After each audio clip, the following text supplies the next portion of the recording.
তিনিচুকীয়াত মানৱ সমাজক লজ্জাজনক কৰা ঘটনা।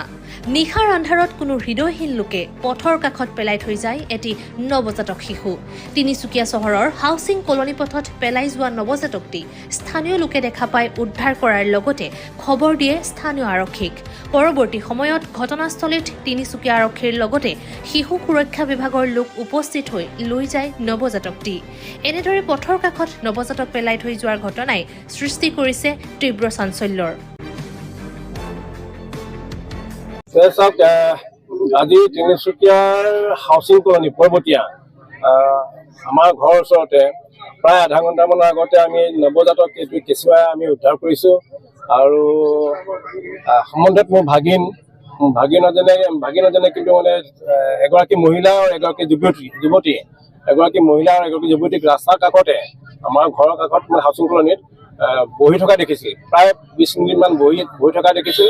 আৰু ভাগিনে কিন্তু একো সন্দেহ কৰা নাছিল, কিন্তু পাছত দেখিলে যে মহিলা আৰু যুৱতী নাই, কিন্তু তাৰ ঠাইত মানে এই কণমানি কেঁচুৱাটো উদ্ধাৰ হৈছে।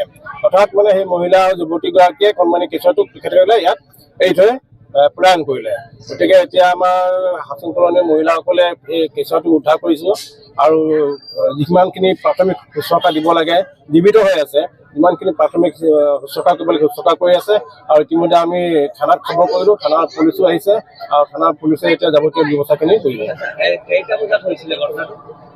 প্ৰায় আপোনাৰ আধা ঘণ্টা, এতিয়া 8টা দিয়ে দিছে। 8টামান হৈছে। 8টা বজাত মহিলাজন কিহত আহিছিলে? না খোজকাঢ়ি আহিছিলে। সিহঁতি লগত আৰু মানুহ নাই?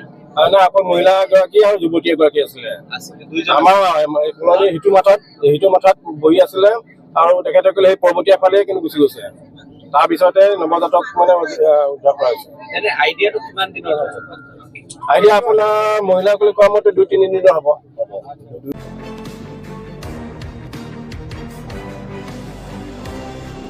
Bureau report B+ NE।